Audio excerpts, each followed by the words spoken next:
Asked what I kicked, and I said it was reform, and it kicked me back. Anyway, good evening, everyone. Lord, Mark, Malloch Brown, and to us, MMB.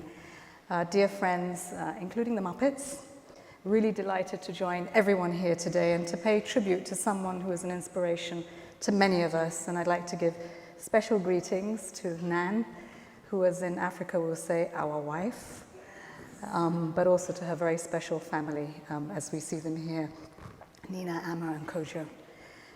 Oh, it's appropriate that we do gather here. I was looking around this hall and thinking, wow, we went here all those years ago in Westminster, but this was a place where UN history was made to honor an individual who himself had made so much UN history.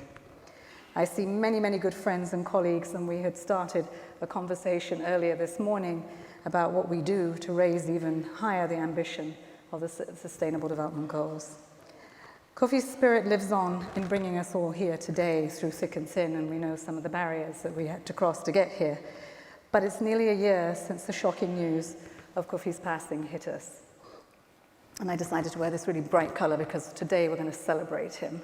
And that's really what it ought to be about, is that his work was never about retirement, but as you said, retiring from retirement. Across time, we have gathered over the last few months in Ghana, in Geneva, in New York, and elsewhere to recognize his huge contributions. And we all have our memories, whether or not we knew him. Two that I have, and one Nan talked about, but the first one really was about being asked to come as I was working on the MDGs in Nigeria. And again, from his efforts at getting debt relief for Nigeria, I was asked to come along and to spend that debt relief. It's $1 billion a year for 7 years in my country. It's a difficult thing to do when you have to do it right, because the headwinds then were certainly great. But having done that, I was asked to come and shape the SDGs. And as Mark had said, the MDGs themselves proved that we could galvanize the world together around goals. So goaling worked. But how did we make them sustainable? How do we really reach everyone and make sure that no one was left behind? And so when we got the opportunity to do the SDGs, long conversation with Kofi, do I take the job or don't I? I have no idea about the UN. I've never worked outside of Nigeria, and going to the United Nations, that was really a stretch. So do I do it or don't I? And he said, yes, of course you do. You have to build on the MDGs. One thing you must do is never leave them behind, because they still are unfinished business. And so today, you see a wonderful set of 17 SDGs. The first 6 are the unfinished business of the MDGs.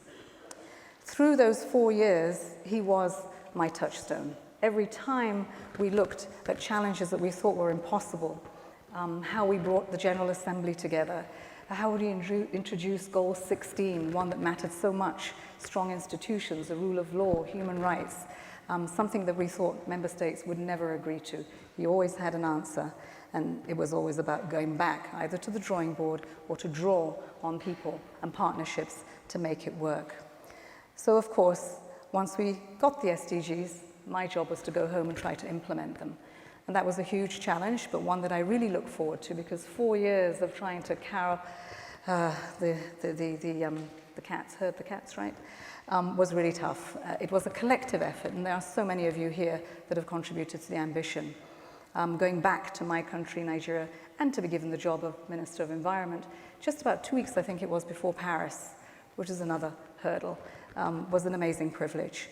But to ask to come back and do what infamous people like Mark, Malloch Brown were doing was another unimaginable privilege. And I have to say, again, I went back to my touchstone.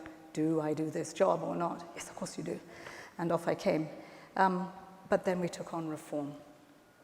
And the memories that I have coming to your home in the most difficult of times and saying, is this really possible? Everybody tells me it's impossible. And he said, I've always told you to remain focused. I won't tell you what he told me to mind in the UN, but he said, you mind those, and you keep focused, and you do the right thing. And that really was what I took with me in the very hard times that people have believed that this reform would not get a resolution by member states, to be fit for purpose for an incredible 17 SDGs and Agenda 2030. So I thank him for that. for giving us the courage of our convictions, for ensuring that we went back again and again until we did the right thing. The second memory Nan has mentioned is of his last endeavors to his own beloved home continent. His first stop, Johannesburg, and we all watched as you linked arms in the cold and marched in marking the centennial birth of Madiba. I'm told it was really very cold and barely above freezing, and I think we could see that from the pictures. Mary, you were there too. But the crowd was warmed by Kofi's presence as they marched together in honor of Mandela's own long walk to freedom.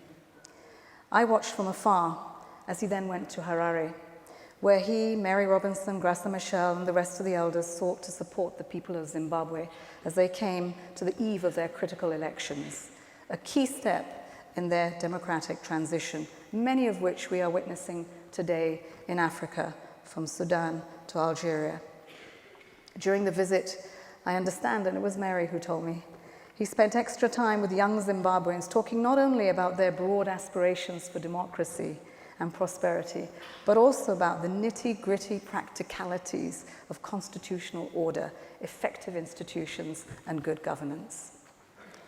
By all reports, those young people were inspired by Kofi, an encounter made even more poignant as they realized that less than a month later, they had been among the last to enjoy Kofi's power and personality to full bloom.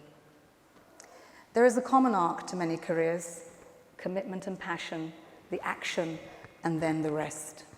Kofi did everything but rest. His dynamic decade as a Secretary General by itself would have earned him the right to relax a little. Yet barely missing a beat after the end of his tenure, he became one of the elders and went on to lead that group in diplomatic troubleshooting across our world. Across the decade to follow, he helped to calm tensions following election-related violence in Kenya, negotiated a communique, and that is still the primary basis for resolving conflict in Syria, and put forward a set of recommendations that point the way towards addressing the plight of the Rohingya in Myanmar. People are certainly safer and more hopeful because of Kofi's efforts. His realization that there is a reality and there are aspirations, and that yawning gap sometimes between the two, our job to try to close that, and to close it giving hope to others who come along and add. In everything he did, he highlighted the role of civil society, stressed the centrality of human rights, and underscored the importance of the role of women and youth. These should be touchstones for all we do. As we strive to achieve the Sustainable Development Goals, let us recall the remarkable advances under the previous framework. Thank you, Mark. The Millennium Development Goals, which are articulated on Kofi's watch and under Mark's supervision, and which proved the value of setting precise targets as a rallying point for the world, our global community. At a time when hatred and divisive voices are on the rise, it's now that's the time to recall his commitment to defending our common humanity and never, ever being a bystander in the face of human suffering. And at this moment when we see the impacts of climate change growing more and more severe, let us remember that even during his term, he warned us that, and I quote, "We are plundering our children's future." I feel a deep personal and professional connection with our late leader. We were in solidarity, the search for a better world and a better Africa. We were united in our belief for a stronger and a more responsive United Nations that we know today is even more relevant. I'm convinced that Kofi's journey can continue to guide and inspire the work to which all of us in this room, in one way or another, are so strongly committed. Like him, we must always be realistic, but we must always retain hope, reaching for the impossible. We must be smart, but never cynical. We have much to celebrate as a human family. Despite the headwinds, and there are many, we should draw very deep on the tools like the SDGs to navigate these strong headwinds. We must see every challenge as an opportunity to bring solutions to the table, never giving up. We have much to build on, including the legacy of the remarkable person that we remember today. Thank you, Kofi.